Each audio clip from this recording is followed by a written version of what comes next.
Ya, tambah lama kan tanah pemerintah sudah nggak ada, tata ruangnya juga mengiringi dan mengizinkan untuk perkembangan pemukiman.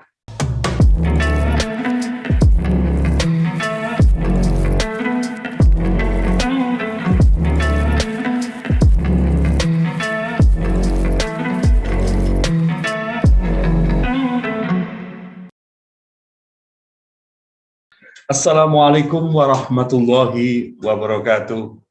Sahabatku Singkong dan Kopi, alhamdulillah kita bertemu kembali di podcast kita Singkong dan Kopi, podcast yang selalu menemani kita bersama di Jatim News Media. Kali ini saya akan silaturahmi ke Malang, ketemu dengan seseorang yang luar biasa, seseorang yang istimewa, mendedikasikan keilmuannya, bahkan sekarang setelah purna tugas, beliau masih aktif di kegiatan-kegiatan sosial, mengurusi santri. Beliau adalah mantan Rektor Universitas Brawijaya Malang, beliau adalah Profesor Dr. Insinyur Bisri. Assalamualaikum, Prof. Waalaikumsalam warahmatullahi wabarakatuh. Ya.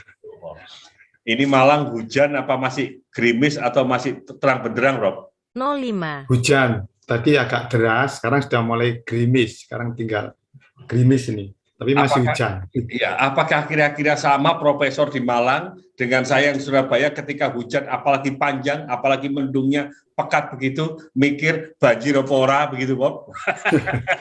Hampir sama ya. Hampir sama. Biasanya kalau orang Malang kan daerah dataran tinggi, biasanya nggak mikir banjir, tapi sekarang kenyataannya banjir, iya. Walaupun dataran tinggi. Ya, Prof, sebelum ngomong nih, setelah purna tugas jadi rektor Unibro, masih semangat, wajah berseri-seri. Kira-kira apa kota Malang yang dingin ini? Apa saya harus pindah ke sana untuk saya seperti panjenengan, awet muda begitu? Gimana, Prof? Ya karena kita ini hidup kan harus katanya orang Islam harus mencari kebahagiaan di dunia kan, tidak ya akhirat, alam barzah, dunia. Luar biasa. Orang Islam itu tuntunannya kan enak, supaya bahagia apa ada ayatnya. Kemudian kita harus hati kita katanya sakinah tumakninah, tenang tentrem. Nah, mungkin itu ya kuncinya ya. Mengamalkan ajaran Islam. Mohon izin, Prof. Akan tetapi luar biasa panjenengan sudah selesai jadi rektor, sekarang masih ngajar lagi di sana. Luar biasa ini, Prof, kegiatannya. Bahkan masih keliling-keliling saja ke surau masjid, bahkan masih sempat menjadi bendara Masjid Jami. Luar biasa, Prof. Kita mulai, Prof, pembicaraan kita. Ya, Prof. okay. Saya mengamati bahwa kok tidak seperti dulu ya, Prof? 03. Ketika dulu itu bulan yang diakhiri dengan R, Oktober, November, Desember, itu adalah saat hujan. Nah, sekarang ini sudah Maret menginjak mau masuk bulan April dan mau bulan Mei. Intensitas daripada curah hujan masih sangat tinggi, Bro. Iya. Ya, kalau dulu kan orang katakan Desember, terus-terusi sumber. Sekarang sudah berbeda ya, karena sudah pergeseran ini. Yang memang yang penyebab utamanya adalah memang perubahan iklim ini. Perubahan iklim, daerah kutub utara selatan sudah mulai cair, sehingga merubah sistem pergerakan hujan yang terjadi, yang disebut dengan hidrologi. Jadi sekarang ini terjadi pergeseran waktu untuk siklus hidrologi. Kalau di itu namanya siklus hidrologi. Allah itu sudah nyiptakan siklus air kan. Yang mulainya kita susah, apakah dari hujan dulu atau dari nguap dulu, muter terus dari kayak telur sama ayam. Iya. Memang sudah Allah sunahkan bahwa bumi pergerakan air sudah muter. Jadi jumlah air itu sebenarnya tetap, hanya dia berpindah-pindah, bergeser-geser. Karena situasi iklim yang sekarang sudah berubah. Mohon izin, Bro. Biasanya itu kalau musim hujan sejak kecil, apalagi saya pasti merasakan arah angin. Kalau sudah arah angin itu ke arah mana, oh ini sudah musim kemarau, ini sudah. Tiba-tiba arah angin yang sudah jelas selalu seperti itu maka sebentar lagi hujan. Sekarang arah angin ini nggak menentu kok, Prof. Kayak pendapatan kita nggak menentu. Jadi walaupun angin dari timur ke barat ya hujan, utara sana tetap hujan, Prof. Prof. Gimana, Prof? 04. Ya, karena itu tadi fenomena namanya siklus hidrologi itu sudah berubah ya, dipengaruhi oleh ulah manusia sendiri kan sebenarnya. Aduh, ya. Sebenarnya Allah itu sudah membuatkan siklus yang diputar secara tetap, tetapi karena manusia terlalu campur tangannya terlalu tinggi kepada bumi ini, akhirnya terjadi pergeseran waktu, pergeseran jumlah hujan, pergeseran suhu, terjadilah pergeseran-pergeseran itu. Akhirnya sudah tidak bisa lagi ditetapkan. Kalau dulu kan namanya ramalan cuaca, terus nggak berani perakiraan cuaca, terus nggak berani lagi sekarang ini. Prof, mohon izin. Tadi panjenengan menyinggung persoalan suhu. Iya. Posisi bumi dan matahari ini pada titik terjauh, Prof. Iya. Berarti suhu itu relatif dingin. Kebiasaan kita yang tahun-tahun kemarin adalah posisi sampai 40, bahkan 45 derajat. Tapi sekarang ini posisi, apalagi malam, ini posisi sudah rata-rata per hari, itu pada posisi 26, 24, 25, bahkan 23, bahkan kalau malam itu turun sampai 22. Ya. Pada posisi dingin seperti ini, curah hujan makin tinggi. Saya jadi bingung. Ya. Mestinya fenomena ini kan, ya. Iya, fenomena ini sebetulnya kan kalau jarak matahari bumi kan nggak pernah berubah, perputarannya itu loh. Ya. Kalau berubah kan jadi masalah, bisa kiamat ini ya. Jadi kan tetap saja dia berputar dengan jarak yang sama terus konstan. Ya. Yang berubah adalah di buminya. Oh, ya. Di buminya itulah yang kerusakan itu terjadi. Ya. Misalkan salah satu contoh kecil aja. Di Malang itu kan dulu dingin. Ya. Dingin. Kenapa sekarang kok jadi berubah panas? Ya karena salah satu contoh dulu air tanah namanya groundwater itu sangat dangkal. Di Malang itu semeter itu udah keluar air tanahnya, karena buat sumur bor semeter keluar. Dan tidak banyak tertutup kan, permukaan bumi itu tidak banyak tertutup oleh rumah, oleh beton, aspal, dan seterusnya. Sehingga penguapan itu, air tanahnya itu sudah dangkal, penguapannya itu masih enak, seger. Kalau pagi itu dia masih kayak kita berdiri di atas danau yang tertutup, jadi seger gitu loh ya. Sekarang sudah tertutup beton semua. Pengambilan air tanah tidak terkontrol, sehingga dewalem, sehingga penguapan dari bawah ke atas itu jauh lama. Akhirnya terjadilah panas di bumi itu, gitu ya. Di bumi itu, akhirnya tidak terjadi keseimbangan lingkungan yang baik. Ya. Kalau dulu misalkan di Malang kan banyak tanaman, banyak hutan, rumah masih jarang, jadi masih seger, angin enak, udara nyaman, itu masih itu karena perubahan manusia seperti ini, ya otomatis akhirnya merubah kondisi cuaca, kondisi suhu, dan seterusnya. Ya. Mohon izin, Prof. Mohon izin. Saya memang teringat ketika masa kecil.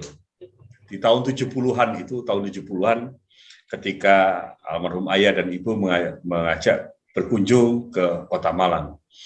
Kira-kira jam 6 sore ini kami sudah pakai jaket. Tapi sekarang ya dingin. Ketemu panjenengan kemarin pakai jaket, jangankan pakai jaket, pakai biasa sudah suhu.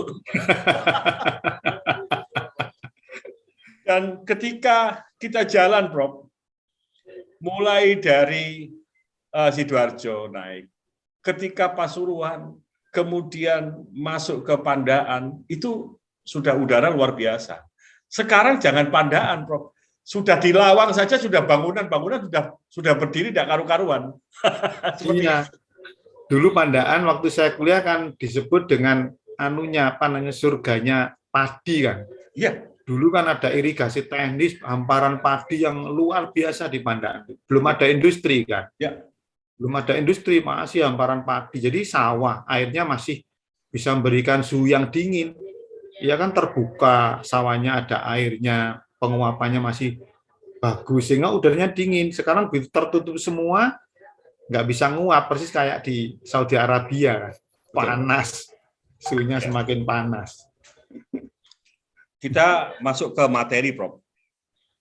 saat ini tidak saja di Indonesia, kita bicara khusus Jawa Timur, fenomena banjir itu semakin akrab kita sapa. Sampang, parah sekali. Dan itu tiap tahun. Dan anehnya, saya berpikir, pemerintah kenapa tidak berpikir bahwa kalau tahun kemarin 2 cm, tahun depan 5 cm, terus hingga saat ini tidak saja kedalaman, tapi ini melebar. Itu yang terjadi di Pamekasan. Sampang muncul, kemudian Surabaya muncul, Sidoarjo. Bahkan saya heran, dengan dataran yang tinggi, Malang banjir. Daerah-daerah lain demikian. Gimana, Prof? Jadi gini, secara filosofi ya, secara filosofi itu kita berpegangan pada namanya siklus hidrologi tadi, atau siklus air. Allah itu membuat, kalau kita mulai dari gampangannya ya, kita ngomong ideal dulu. Bahwa zaman dulu itu bumi ini kan tidak banyak dihuni di Malang itu. Jadi siklus hidrologinya mesti terjaga bagus. Artinya siklus hidrologi kalau dimulai dari sungai, sungainya itu nanti terjadi penguapan ya, penguapan dia naik namanya evapotranspirasi, tanaman masih banyak naik, kondensasi kena kena udara dingin di atas, dia turun hujan. Ya. Turun hujan itu kalau dulu hujan turun itu banyak meresap. Ya. Artinya hampir 60%, 70% itu meresap. Yang melimpas itu sedikit. Ya. Namanya yang melimpas namanya surface runoff atau sekarang banjir atau genangan. Itu sedikit. Ya. Karena apa? Kenapa sedikit? Karena hutannya masih banyak. Hujan jatuh itu energinya kena daun-daun itu namanya kanopi daun, diseplas itu dia akhirnya ke daun turun ke bawah. Biasanya tumbuhan besar-besar itu hutan-hutan di bawahnya itu ada rumput, dia ngeresap airnya, ngeresap terus ya. Akhirnya yang melimpas itu kecil, yang masuk ke dalam tanah itu besar. Ya. Akhirnya apa? Yang masuk ke tanah itu ngisi air tanah atau groundwater, sehingga sumur-sumur dangkal, banyak sumber masih.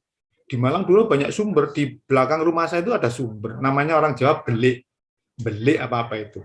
Kita bisa ngambil air dari itu dan jernih karena sumber air isian atau recharge hujan itu masih ngisi terus. Nah, sekarang kan sudah banyak tertutup, hutannya sudah mulai gundul. Nah, hutannya gundul. Terus banyak lahan yang tertutup, rumah, aspal, dan sehingga begitu hujan jatuh 100 mm misalkan, yang dulunya masuk ke tanah 80, yang melimpasnya 20, sekarang kebalik kan. Bahkan kadang-kadang bisa semuanya melimpas. Jadilah banjir. Dan banjirnya akhirnya nggak terkontrol ke sungai. Kalau dulu namanya banjir itu kita lari ke sungai. Yang banjir, sekarang yang banjir di Brawijaya banjir, di Jalan Ijen banjir, yang banjir di lahan. Karena itu tadi. Jadi siklus hidrologi itu sudah kena campur tangan manusia, nggak jadi murni. Nah, itu jadi nggak jadi murni, sehingga sekarang limpasan lebih banyak dibanding yang resap, dan ini tambah tahun tambah parah. Ya kan? Tambah tahun, kenapa sih kok nggak tambah selesai ya banjir di Jakarta? Ya nggak selesai, hujannya semakin deras, intensitasnya karena perubahan iklim, kemudian kondisi alamiah bumi kita sudah banyak tertutup, tanaman berkurang, tertutup semua itu, ya akhirnya mau kemana air itu kalau nggak cari tempat yang dia bisa mengalir, karena ya jadi akhirnya mengalir dulu lama, baru nanti habis, nggak bisa ngeresap. Ya, nah, itu kan kenyataan di lapangan seperti itu. Ya. Mohon izin, Bro. Saya ingin tarik fakta sejarah. Kenapa di tempat-tempat Jawa Timur, mungkin di Malang dan lain sebagainya, ada istilah kedung? Berarti itu kan semacam danau kan begitu. Ya, dan, danau. Ya, kita lihat bagaimana perspektif Hindia Belanda waktu itu, mereka sudah mempersiapkan. Contoh, karena saya pernah tinggal di Wonokromo, Belanda membangun sampai sekarang menjadi sebuah bangunan yang bersejarah, Rolak Dam Jagir. Itu berarti kan untuk mengatur daripada turunnya air yang dari Kali Brantas yang mau masuk kota Surabaya, sehingga buka tutupnya di situ sehingga masuk ke sisi utara kota Surabaya. Tapi sekarang ini kembali yang disampaikan Prof tadi, Kedung itu sudah berubah jadi perkotaan, Rumah, dam jadi kita, mall. iya, sudah jadi mall, kemudian dam kita hanya itu saja, karena sudah banyak saluran-saluran kecil yang berada di kota-kota yang entah itu alurnya kemana. Bagaimana pendapat panjenengan, Dok?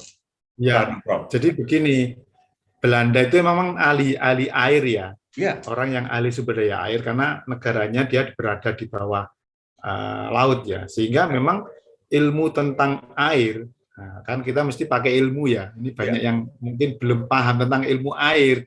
Ya. Kalau Belanda zaman dulu karena sudah ahli air, mendesain pun kota itu sudah basisnya adalah air. Jadi tidak ada basis ekonomi tapi air. Contoh di Malang. Di Malang itu Belanda itu membuat desain kota Malang itu nggak pernah banjir kalau dulu. Kenapa? Malang itu ada namanya waduk, ya. Jadi istilah waduk itu sama dengan busem. Kalau bahasa Belanda namanya busem atau polder. Itu waduk. Danau itu sama. Jadi danau, waduk, polder, busem, retardasi basin. Kalau di Malang ada urung-urung, ya, ada kedung itu sebenarnya sama, ya.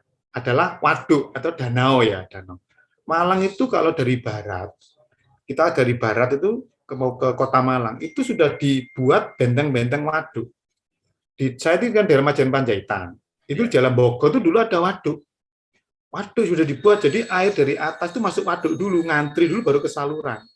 Waduk terus ke selatan, geser ke selatan, di belakang museum itu Brawijaya di Malang, waduk juga. Sebelah selatannya lagi Pulau Sari, waduk. Belakang masih terus berjejer waduk. Sekarang jadi mall, jadi perumahan mewah, jadi rumah.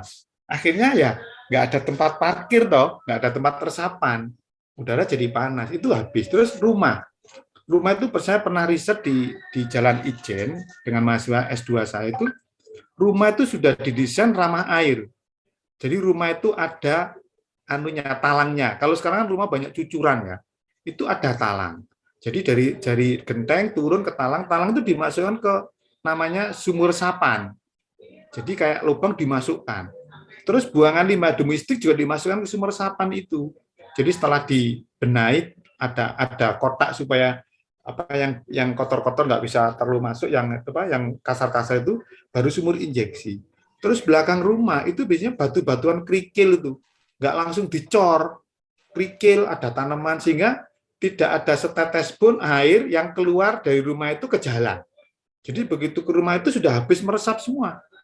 Nah, mungkin ya ketidaktahuan kita selaku pimpinan wali kota atau DPRD tentang air, akhirnya orientasinya pembangunan fisik tanpa melihat lingkungan air. Dirubahlah desainnya. Orang-orang Belanda itu di Jakarta kan namanya rawa, ada rawa pening, rawa-rawa itu sekarang berubah jadi perumahan, jadi makanya terus di sana orang jadi rawa pening beneran ngurusi rawa. Pening beneran. Ya, Prof. Kalau begitu seperti yang panjenengan sampaikan, berarti ini ada teori praktis, ada teori yang saya katakan teoritisnya kan, secara teoritis ada teori praktisnya yang harus digabungkan kan, Prof. Seperti yang panjenengan sampaikan. Iya, mestinya memang pimpinan kita semua itu belajar dulu tentang ilmu air lah, supaya nggak pembangunan seperti ini. Seperti kita buat, sebetulnya kan itu tata ruang nanti hubungannya dengan tata ruang. Tata ruang ya. Tata ruang sekarang kita ini kan orientasi ke tata ruang, ke bangunan fisik semua.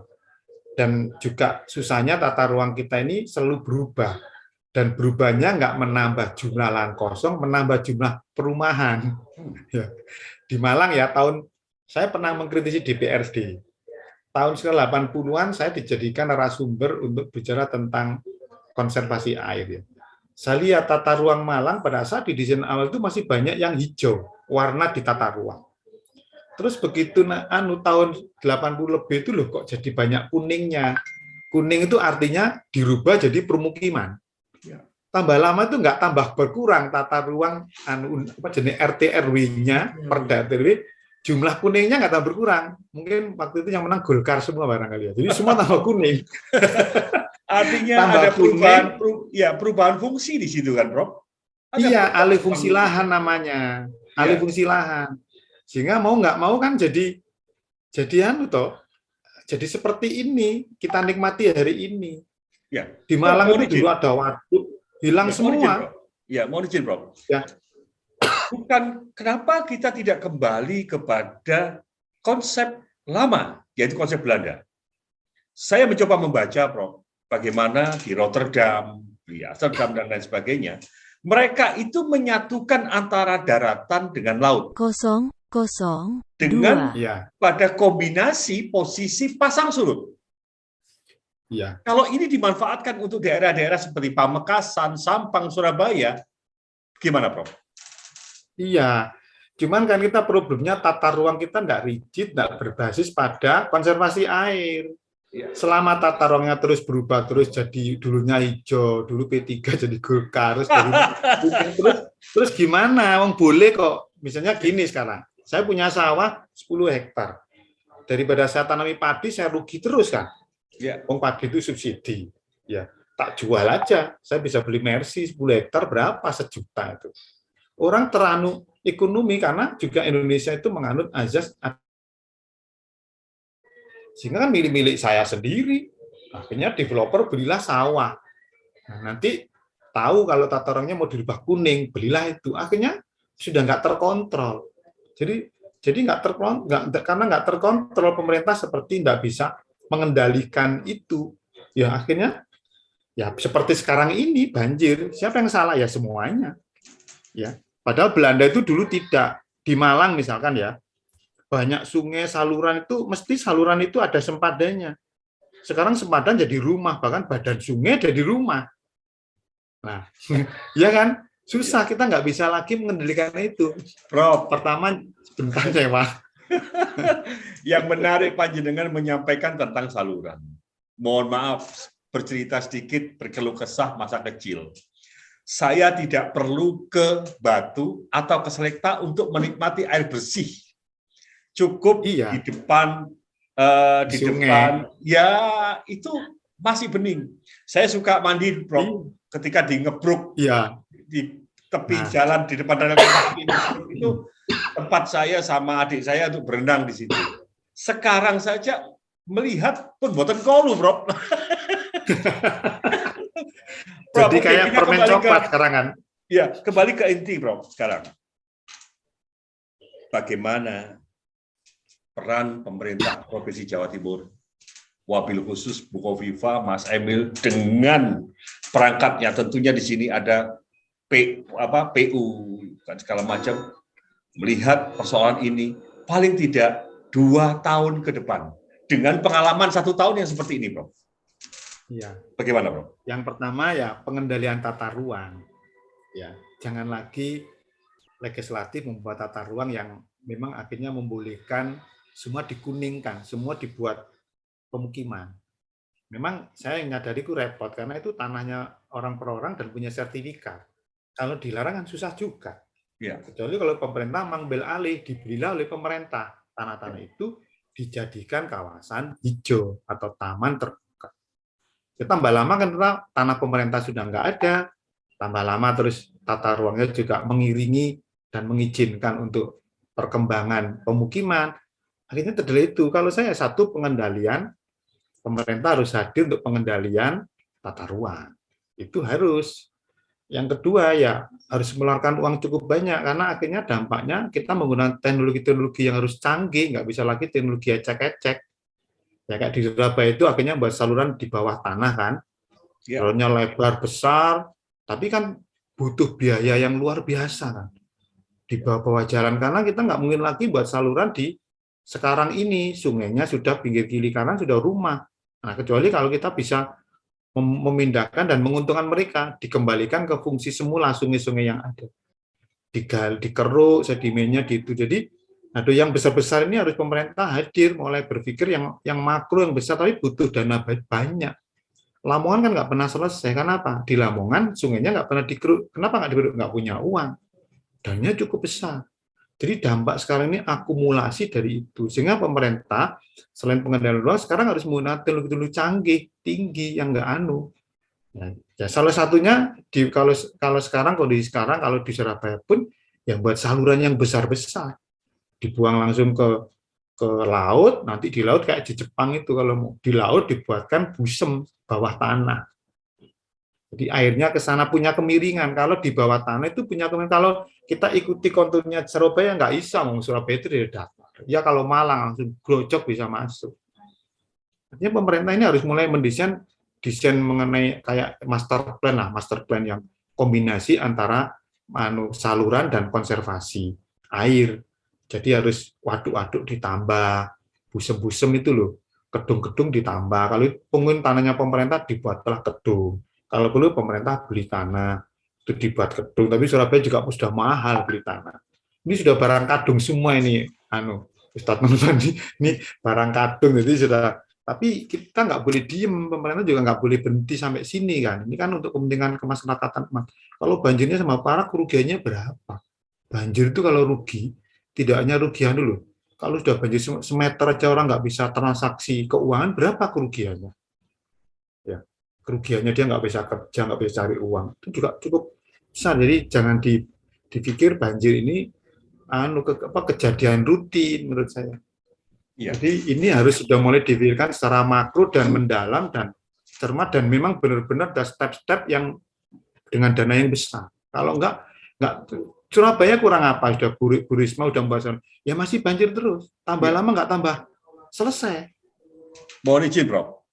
Ya. Saya mendapatkan WA dari kawan saya menyampaikan bahwa lokasinya enggak pernah banjir dan lokasinya beliau itu di perbatasan antara Surabaya, Gresik, dan Mojokerto.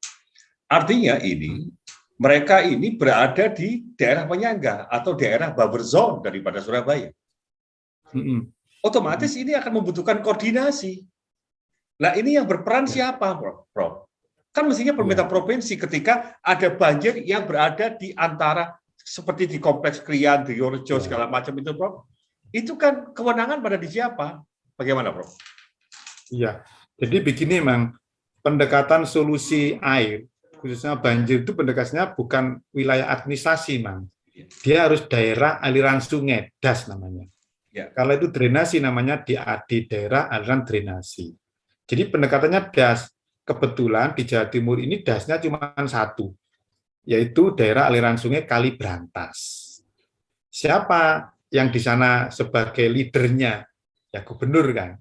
Ya, karena di dalamnya banyak nangani, ada dari balai itu ikut pemerintah pusat, ada dinas pengairan ikut provinsi, ada di daerah ikut dinas daerah, ada wali kota. Nah, yang ambil alih kalau itu antar kota itu harus memang gubernur provinsi. Kalau itu misalkan di Jawa Timur punya 10 sungai itu pusing itu.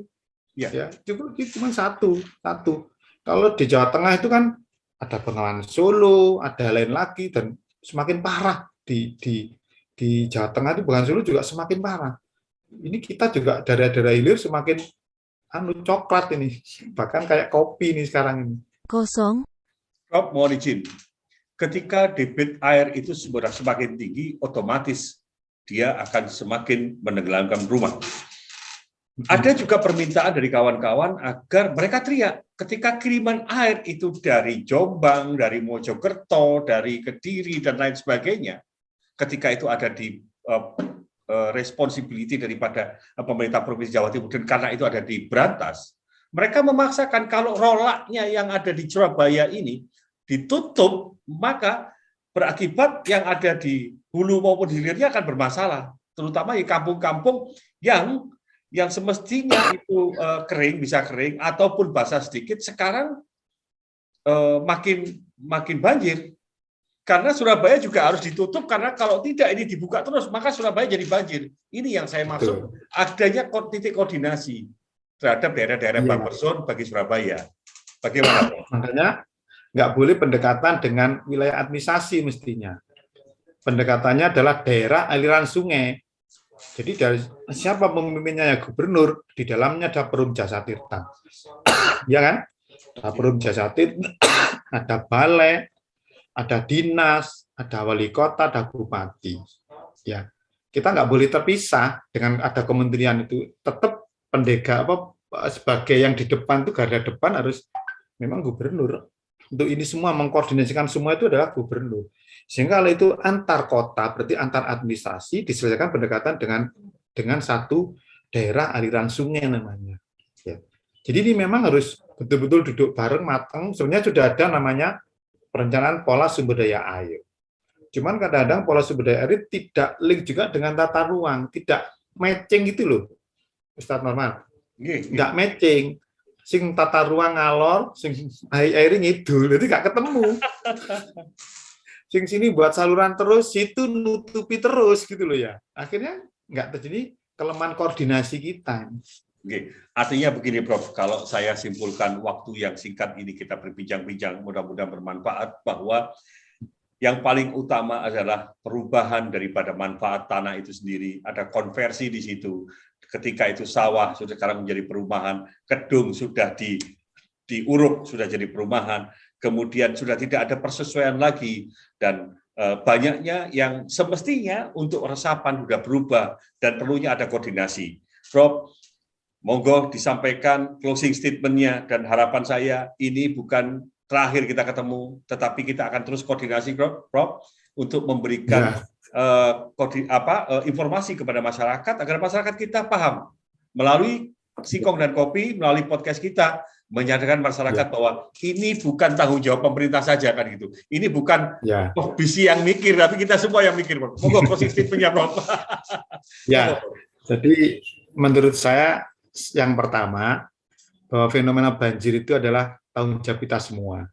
Jadi water is everybody business. Air adalah tanggung jawab semua. Water is everybody business. Jadi semua itu menanggung, jangannya pemerintah. Karena yang melakukan kesalahan itu bareng-bareng ini. Ini kesalahan berjamaah. Jadi kita harus sadarkan sehingga sosialisasi tentang ini sangat-sangat penting. Ya, baik pemerintah ke masyarakat maupun kita ini sebagai praktisi atau akademisi atau siapapun ke masyarakat, karena masyarakat masih belum paham tentang fenomena banjir. Selalu anak banjir pemerintah ya oposisi gitu, saling menyalahkan. Mestinya tidak perlu, kita udah nggak ada waktu lagi menyalahkan. Kita harus duduk bareng bagaimana kita mencari solusi, karena peran masyarakat juga penting. Makanya di Malang itu saya dengan Pak Wali menggerakkan namanya GAS, Gerakan Angkat Sampah dan Sedimen. 6. Supaya masyarakat itu paham, karena waktu kami dengan Pak Wali itu membersihkan sampah, saya bilang itu Pak Wali ada bantal, bayang di saluran ada bantal dan guling. Jadi nyumbat banjir. Kalau banjir siapa yang salahkan? Mesti ngomong pemerintah gimana saluran. Padahal di dalamnya ada bantal. Artinya kesadaran masyarakat juga cuek-cuek aja loh dengan banjir itu. Iya kan? Padahal ini adalah tadi water is everybody business, urusan semua. Jangan hanya, sehingga semua namanya kan stakeholder. Kalau dulu namanya kan apa namanya? Pentahelik atau apa ya? Ini semua harus disadarkan, disosialisasikan tentang apa sih banjir itu, apa penyebabnya, apa solusinya, bagaimana. Harus bareng-bareng. Sehingga semua bergerak, harmonisasi, ya mengurangi paling enggak. Ya. Saya kira itu. Baik, Prof. Baik, Prof. Matur nuwun sangat, Prof. Sahabatku semuanya, Singkong dan Kopi, rasanya singkat sekali bicara dengan beliau, tetapi ketika kita bicara dengan ahlinya, informasi yang penting kita dapatkan. Ketika kita bicara dengan ahlinya, tentunya kita akan sadar bahwa kita telah melakukan suatu kesalahan. Akan tetapi, tanggung jawab pemerintah Provinsi Jawa Timur, tanggung jawab pemerintah daerah kabupaten kota, bagaimana melihat persoalan ini ke depan. Yang jelas, banjir tidak juga surut ya, Prof, malah makin tinggi gitu. Sehingga apakah kita akan berganti dari mobil menjadi perahu, kita nggak ngerti. Wallahu a'lam bishawab. Matur nuwun sangat, Prof. Terima kasih. Salam sehat, salam hormat semua untuk keluarga. Dan mohon kami dari Singkong dan Kopi, dari Jatim News Media, akan senantiasa diberikan ruang waktu untuk kami terus bicara dan memberikan informasi yang terbaik. Wassalamualaikum warahmatullahi wabarakatuh.